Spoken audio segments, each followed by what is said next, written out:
Artinya peserta didik dapat memilih sesuai kebutuhan. Jadi peserta didik diberikan keleluasaan untuk memilih mata pelajaran peminatan. Jadi jangan dibayangkan, wah enak nih siswanya ini kalau tidak suka matematika nggak perlu milih matematika, nggak bisa ya, karena matematika itu ilmu wajib.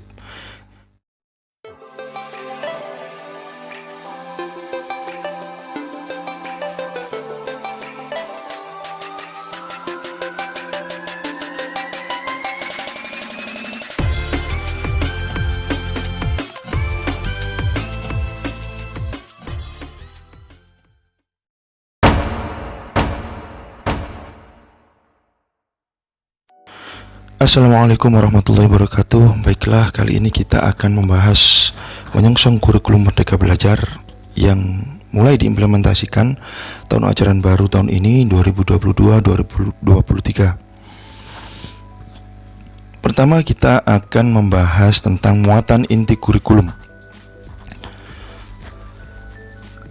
Kelas 10 ini ada ketentuan baru, ada perbedaan ya dengan kurikulum sebelumnya K13.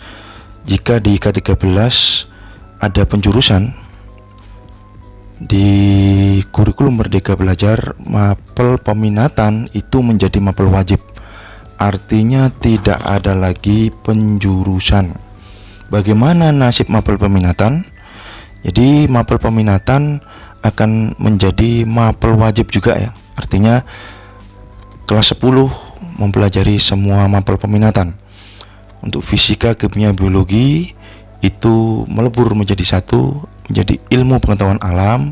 Sedangkan geografi, ekonomi, sosiologi, dan sejarah ini melebur menjadi ilmu pengetahuan sosial.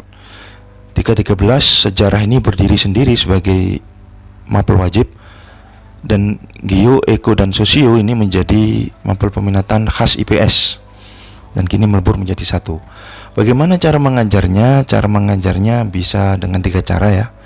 Pertama, bisa dengan tim teaching. Artinya satu mapel IPS misalkan itu mengajar bersamaan, tim teaching 4 guru ini, 4 guru yaitu guru geo, eko, sejarah, dan sosio. Atau cara kedua dengan sistem blok, artinya dibagi per bulan ya. Geografi mengajar 1 bulan, ekonomi 1 bulan, sejarah 1 bulan, dan seterusnya.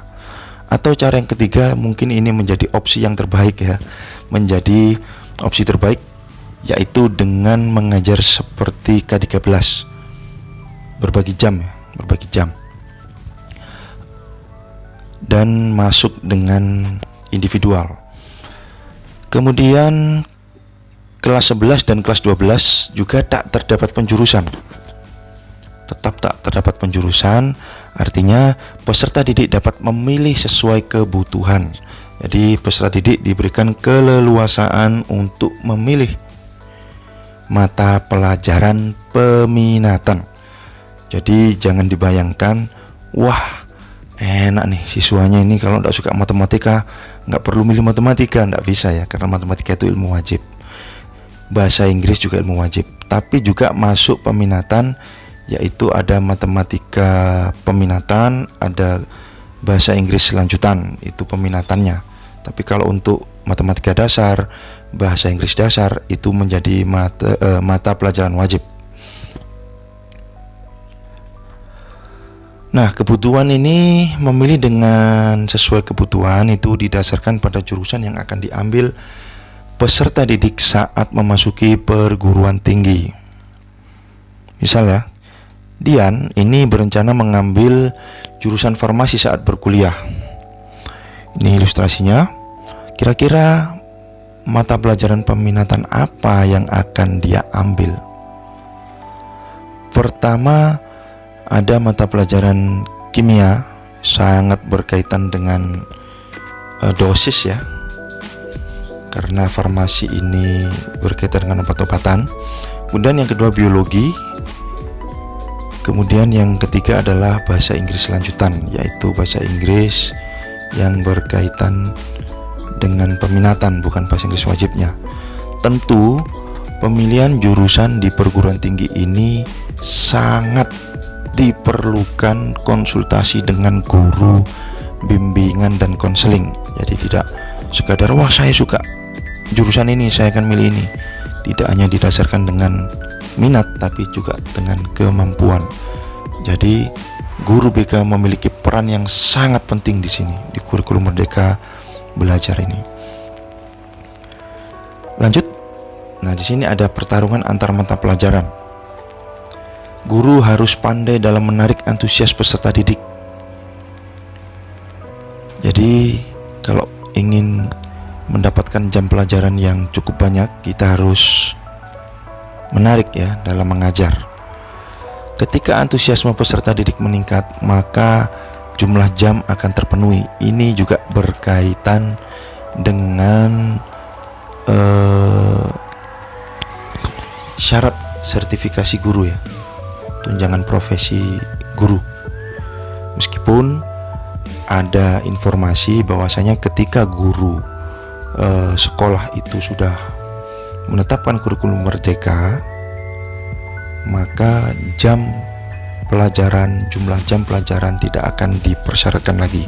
Tapi kita tidak tahu ya ke depan apakah itu masih tetap atau mungkin akan ada revisi. Jadi kita berjaga-jaga saja. Nah, bagaimana menarik antusiasme peserta didik?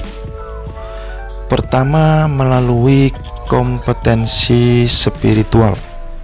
Ini kompetensi yang berkaitan dengan menyisipkan ilmu agama.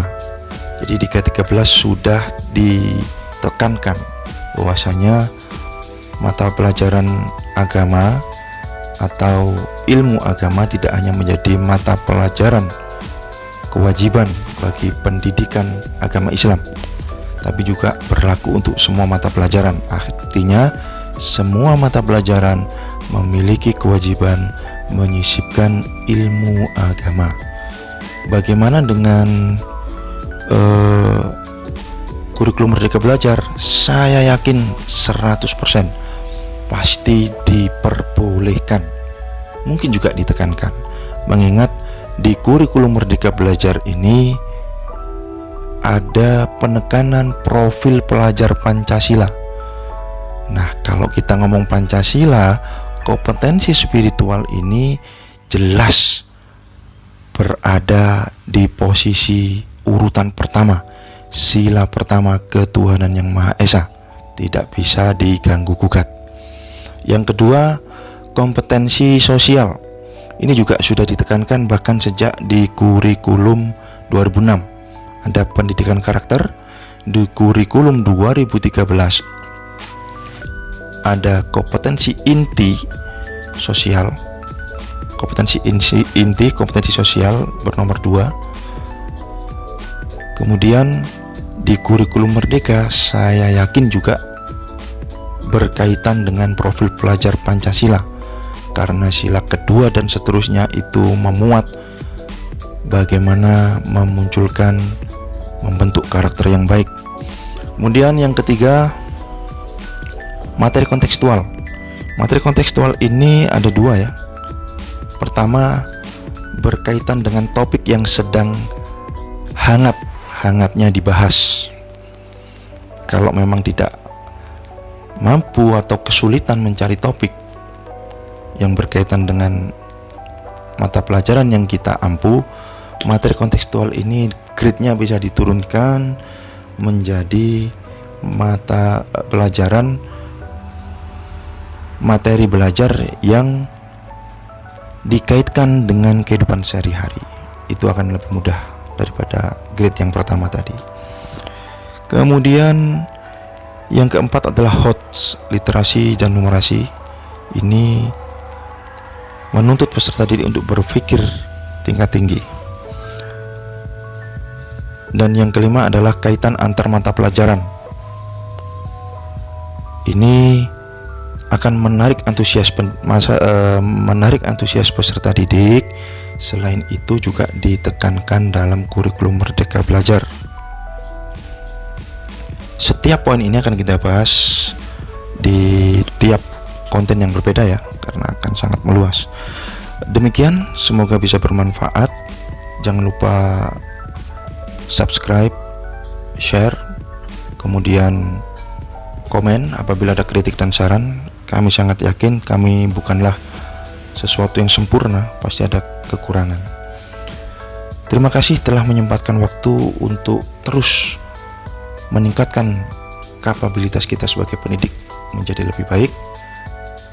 Semoga bermanfaat. Saya akhiri. Wassalamualaikum warahmatullahi wabarakatuh.